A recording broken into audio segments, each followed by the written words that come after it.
Hi ಎಲ್ಲರಿಗೂ ನಮಸ್ಕಾರ. ನಾನು ನಿಮ್ಮ ಶಂಕರೇಗೌಡ.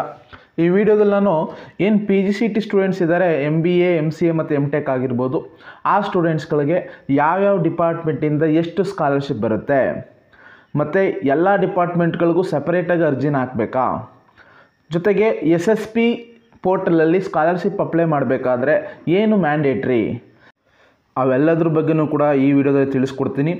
ಈ ವಿಡಿಯೋನ ಎಲ್ಲೂ ಸ್ಕಿಪ್ ಮಾಡದೆ ಪೂರ್ತಿ ನೋಡಾದಮೇಲೆ ನಿಮಗೇನಾದರೂ ಡೌಟ್ಸ್ ಬಂದರೆ ಕಮೆಂಟ್ ಬಾಕ್ಸಲ್ಲಿ ಕಮೆಂಟನ್ನು ಡ್ರಾಪ್ ಮಾಡಿ. ನಾನು ನಿಮ್ಮ ಕಮೆಂಟ್ಸ್ಗೆ ರಿಪ್ಲೈ ಮಾಡಿ ನಿಮ್ಮ ಡೌಟ್ಸನ್ನು ಕ್ಲಾರಿಫೈ ಮಾಡ್ತೀನಿ. ಓಕೆ, ಸೊ ಅದಕ್ಕೂ ಮೊದಲೇ ನೀವೇನಾದರೂ ಹೊಸದಾಗಿ ನನ್ನ ಚಾನಲಲ್ಲಿ ವೀಡಿಯೋಸ್ ನೋಡ್ತಾ ಇದ್ದರೆ ಈಗಲೇ ನನ್ನ ಚಾನಲ್ನ ಸಬ್ಸ್ಕ್ರೈಬ್ ಮಾಡಾದಮೇಲೆ ನನ್ನೆಲ್ಲ ವೀಡಿಯೋಸ್ ಇಮ್ಮಿಡಿಯೇಟ್ ಅಪ್ಡೇಟ್ಗಾಗಿ ಪಕ್ಕದಲ್ಲಿರೋ ಬೆಲ್ ಐಕನ್ನ ಪ್ರೆಸ್ ಮಾಡಿ ಅದರಲ್ಲಿ ಆಲ್ ನೋಟಿಫಿಕೇಷನ್ನ ಸೆಲೆಕ್ಟ್ ಮಾಡ್ಕೊಳ್ಳಿ. ಓಕೆ, SSP ಪೋರ್ಟಲಲ್ಲಿ ಸ್ಕಾಲರ್ಶಿಪ್ ಅಪ್ಲೈ ಮಾಡಬೇಕಂದ್ರೆ PGCET ಸ್ಟೂಡೆಂಟ್ಸ್ದು ಸ್ಕಾಲರ್ಶಿಪ್ ಎಷ್ಟಿರಬೇಕು ಅಂತ ನೋಡೋದಾದರೆ, for SC ST and category 1 students family income must be less than 2,50,000. ಅಂದರೆ SC ST ಮತ್ತು ಕ್ಯಾಟಗರಿ 1 ಸ್ಟೂಡೆಂಟ್ಸ್ಗೆ ಏನು ಫೀಸ್ ರಿಯಂಬರ್ಸ್ಮೆಂಟ್ ಅಂತ ಬರುತ್ತೆ, ಮತ್ತು ಬೇರೆ ಡಿಪಾರ್ಟ್ಮೆಂಟಿಂದ ಏನು ಸ್ಕಾಲರ್ಶಿಪ್ ಬರುತ್ತೆ, ಆ ಸ್ಕಾಲರ್ಶಿಪ್ ಬರಬೇಕು ಅಂದರೆ ಅವರ ಫ್ಯಾಮಿಲಿ ಇನ್ಕಮ್ಮು 2.5 ಲಕ್ಷಕ್ಕಿಂತ ಕಡಿಮೆ ಇರಬೇಕು. ಅದೇ ರೀತಿ for category 2A 2B 3A and 3B students ನೋಡೋದಾದರೆ ಫ್ಯಾಮಿಲಿ ಇನ್ಕಮ್ ಬಂದು should be less than 1 lakh, 1 ಲಕ್ಷಕ್ಕಿಂತ ಕಡಿಮೆ ಇದ್ದರೆ ಮಾತ್ರ 2A 2B 3A 3B ಸ್ಟೂಡೆಂಟ್ಸ್ಗೆ ಸ್ಕಾಲರ್ಶಿಪ್ಪು ಸಿಗುತ್ತೆ. ಓಕೆ, ನೆಕ್ಸ್ಟು ಸ್ಕಾಲರ್ಶಿಪ್ ಅಮೌಂಟ್ ಎಷ್ಟು ಬರುತ್ತೆ ಅಂತ ನೋಡೋದಾದರೆ, for SC ST and category 1 students nearly 60,000 ಬರುತ್ತೆ.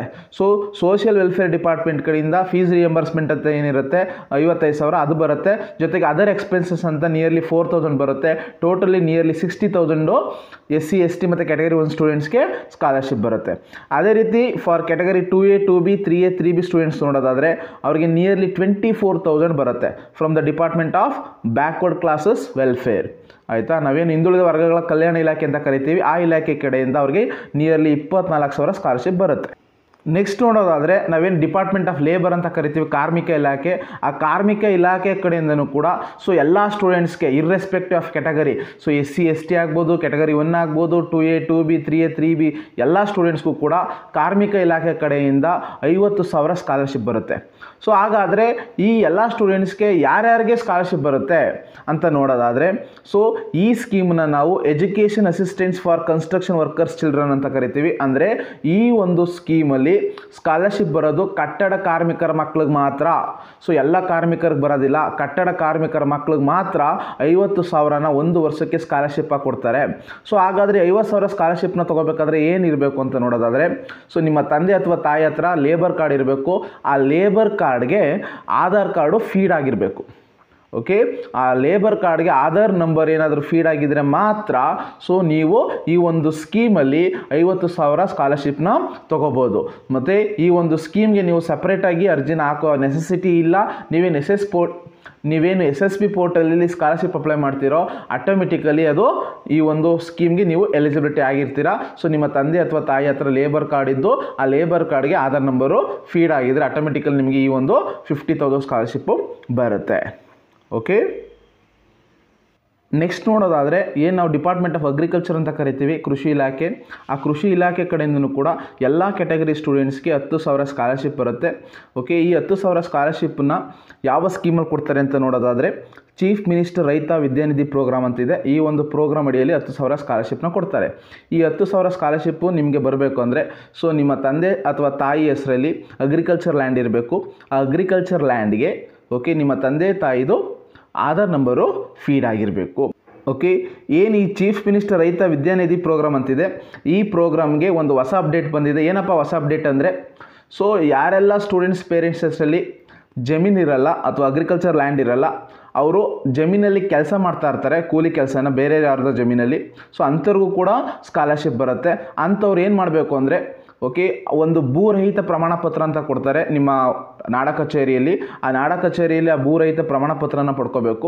ಜೊತೆಗೆ ಏನು ನಿಮ್ಮ ಗ್ರಾಮ ಪಂಚಾಯಿತಿ ಇರುತ್ತೆ, ಆ ಗ್ರಾಮ ಪಂಚಾಯಿತಿಯಲ್ಲಿ ಮಹಾತ್ಮ ಗಾಂಧಿ ಉದ್ಯೋಗ ಖಾತ್ರಿ ಯೋಜನೆಯಡಿ ಉದ್ಯೋಗ ಚೀಟಿ ಅಂತ ಕೊಡ್ತಾರೆ. ಆ ಉದ್ಯೋಗ ಚೀಟಿನ ನೀವು ಪಡ್ಕೊಂಡಿರಬೇಕು. ಅಂಥವ್ರಿಗೂ ಕೂಡ ಈ ಒಂದು ಸ್ಕೀಮಲ್ಲಿ 10,000 ಸ್ಕಾಲರ್ಶಿಪ್ ಬರುತ್ತೆ. ಓಕೆ, ನೆಕ್ಸ್ಟು SSP ಪೋರ್ಟಲಲ್ಲಿ ಸ್ಕಾಲರ್ಶಿಪ್ ಅಪ್ಲೈ ಮಾಡಬೇಕಾದ್ರೆ ಏನಪ್ಪ ಮ್ಯಾಂಡೇಟ್ರಿ. ಸೊ ಆ ಮ್ಯಾಂಡೇಟ್ರಿ ಇದ್ದ ನೋಡೋದಾದರೆ, so for all category students registration in Kutumba portal is mandatory. So Kutumba portal ಅಂತ ಇರುತ್ತೆ, ಆ ಕುಟುಂಬ ಪೋರ್ಟಲಲ್ಲಿ ಒಂದು ಕುಟುಂಬ ID ಅಂತ ಇರುತ್ತೆ. ಆ ಕುಟುಂಬ IDನ ನೀವು ಜನರೇಟ್ ಮಾಡ್ಕೋಬೇಕು. ಏನು ನಿಮ್ಮ ಫ್ಯಾಮಿಲಿಗೆ ರೇಷನ್ ಕಾರ್ಡ್ ಇರುತ್ತೆ, ಆ ರೇಷನ್ ಕಾರ್ಡ್ ಬೇಸ್ ಮೇಲೆ ಸೊ ನಿಮ್ಮ ಫ್ಯಾಮಿಲಿಗೆ ಒಂದು ಕುಟುಂಬ ID ಅಂತ ಜನರೇಟ್ ಮಾಡಿರ್ತಾರೆ ಗೌರ್ಮೆಂಟವರು. ಆ ಕುಟುಂಬ IDನ ನೀವು ನೋಟ್ ಮಾಡ್ಕೋಬೇಕಾಗಿರುತ್ತೆ. ಆ ಒಂದು ಕುಟುಂಬ IDಯಿಂದನೇ ನೀವು SSP ಪೋರ್ಟಲಲ್ಲಿ ಸ್ಕಾಲರ್ಶಿಪ್ನ ಅಪ್ಲೈ ಮಾಡಬೇಕಾಗಿರುತ್ತೆ. ಅದಕ್ಕೋಸ್ಕರ ನೀವು ಆ ಕುಟುಂಬ IDನ ಜನರೇಟ್ ಮಾಡ್ಕೊಳ್ಳೋದು ಎಲ್ಲ ಕ್ಯಾಟಗರಿ ಸ್ಟೂಡೆಂಟ್ಸ್ಗೆ ಮ್ಯಾಂಡೇಟ್ರಿ. ಆ ಕುಟುಂಬ IDನ ಜನರೇಟ್ ಮಾಡ್ಕೋಬೇಕು ಅಂದರೆ, ಸೊ ಒಂದು ಕುಟುಂಬ ಪೋರ್ಟಲ್ ಅಂತ ಇದೆ, ಆ ಕುಟುಂಬ ಪೋರ್ಟಲ್ಗೆ ಹೋಗಿ ನಿಮ್ಮ ಫ್ಯಾಮಿಲಿದು ಯಾರ್ದಾದ್ರೂ ಒಬ್ರದ್ದು ಆಧಾರ್ ಕಾರ್ಡ್ನ ಅಲ್ಲಿ ಎಂಟ್ರಿ ಮಾಡಿ, ಸೊ ನೀವು ನಿಮ್ಮ ಕುಟುಂಬದ್ದು IDನ ಜನರೇಟ್ ಮಾಡ್ಕೋಬೋದು. ಈ ವಿಡಿಯೋ ಡಿಸ್ಕ್ರಿಪ್ಷನಲ್ಲಿ ಆ ಕುಟುಂಬ ಪೋರ್ಟಲ್ದು ಲಿಂಕ್ನ ಕೊಟ್ಟಿರ್ತೀನಿ. ಆ ಲಿಂಕ್ನ ಯೂಸ್ ಮಾಡಿಕೊಂಡು ನಿಮ್ಮ ಫ್ಯಾಮಿಲಿದು ಯಾರ್ದಾರು ಒಬ್ಬರದು ಆಧಾರ್ ನಂಬರ್ನ ಅಲ್ಲಿ ಫೀಡ್ ಮಾಡಿ ನಿಮ್ಮ ಕುಟುಂಬ IDನ ಜನರೇಟ್ ಮಾಡ್ಕೋಬೋದು. ಓಕೆ, ಹಾಗಾದರೆ ನಾವು ನಮ್ಮ ಕುಟುಂಬ IDನ ಜನರೇಟ್ ಮಾಡಿಕೊಂಡು ಇವಾಗಲೇ ನಾವು SSP ಪೋರ್ಟಲ್ಲಿ ಸ್ಕಾಲರ್ಶಿಪ್ನ ಅಪ್ಲೈ ಮಾಡ್ಬೋದಾ? ಸೊ ಆ ಥರ ಡೌಟ್ಸ್ ಇದ್ದರೆ ಇವಾಗಲೇ ನೀವು ಅಪ್ಲೈ ಮಾಡೋಕ್ಕಾಗಲ್ಲ. ನೀವೇನು ಕಾಲೇಜ್ಗೆ ಅಡ್ಮಿಷನ್ ಆಗಿರ್ತೀರಿ, ಆ ಒಂದು ಕಾಲೇಜವರು ನಿಮ್ಮ ಅಡ್ಮಿಷನ್ ಪ್ರೊಸೆಸ್ ಡಾಟಾನ ಯೂನಿಡಾಟಾ ಅಂತಿರುತ್ತೆ, ಆ ಯೂನಿಡಾಟಾ ಸರ್ವರ್ಗೆ ಫೀಡ್ ಮಾಡಬೇಕು. ಆ ಫೀಡ್ ಆದಮೇಲೆ ಸೊ ನಿಮ್ಮ ಯೂನಿವರ್ಸಿಟಿಯಿಂದ ನಿಮಗೇನು ದಾಖಲಾತಿ ಸಂಖ್ಯೆ ಅಂತ ಬರುತ್ತೆ, ಅಡ್ಮಿಷನ್ ನಂಬರ್ ಅಥವಾ ರಿಜಿಸ್ಟ್ರೇಷನ್ ನಂಬರು, ಆ ನಂಬರ್ ಬಂದ ಮೇಲೆ ನೀವು SSP ಪೋರ್ಟಲಲ್ಲಿ ಸ್ಕಾಲರ್ಶಿಪ್ ಅಪ್ಲೈ ಮಾಡೋಕ್ಕಾಗೋದು. ಜೊತೆಗೆ ಓಕೆ, ಇದಲ್ಲದೆ ಏನೆಲ್ಲ ಡಾಕ್ಯುಮೆಂಟ್ಸ್ ಬೇಕು, ಓಕೆ ಯಾವೆಲ್ಲ ಡಾಕ್ಯುಮೆಂಟ್ಸ್ ನಾನು SSP ಪೋರ್ಟಲ್ ಅಪ್ಲೈ ಮಾಡಬೇಕು ಸ್ಕಾಲರ್ಶಿಪ್ ಬರಬೇಕು ಅಂದರೆ ಅದ್ರ ಬಗ್ಗೆಯೂ ಕೂಡ ಮುಂಬರುವ ದಿನಗಳಲ್ಲಿ ವೀಡಿಯೋ ಮಾಡಿ ಅಪ್ಲೋಡ್ ಮಾಡ್ತೀನಿ. ಜೊತೆಗೆ ಎಜುಕೇಷನ್ ಲೋನು ತುಂಬ ಜನ ಕೇಳ್ತಾಯಿದ್ರು, ಎಜುಕೇಷನ್ ಲೋನು ಯಾವ ರೀತಿ ತೊಗೊಳ್ಳೋದು, ಸೊ BE ಆಗ್ಬೋದು, MTech ಆಗ್ಬೋದು, MBA ಆಗ್ಬೋದು, MCA ಆಗ್ಬೋದು, ಅಥವಾ ಯಾವುದೊಂದು ಡಿಗ್ರಿಗೆ ಆಗ್ಬೋದು, ಯಾವ ರೀತಿ ಎಜುಕೇಷನ್ ಲೋನ ತೊಗೋಬೋದು ಅಂತ ಕೇಳ್ತಾಯಿದ್ರು. ಅದ್ರ ಬಗ್ಗೆಯೂ ಕೂಡ ಮುಂಬರುವ ದಿನಗಳಲ್ಲಿ ವೀಡಿಯೋ ಮಾಡಿ ಅಪ್ಲೋಡ್ ಮಾಡ್ತೀನಿ. Okay, thank you for watching.